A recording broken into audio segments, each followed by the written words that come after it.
Bayambang, Province of Pangasinan.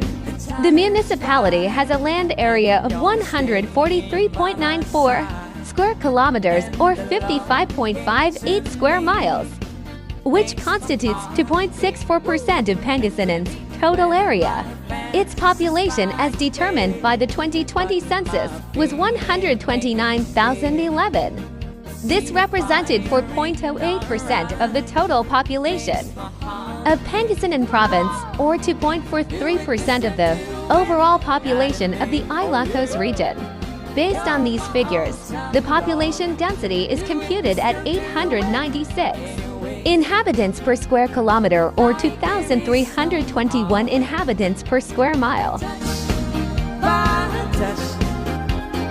You're my all-time love.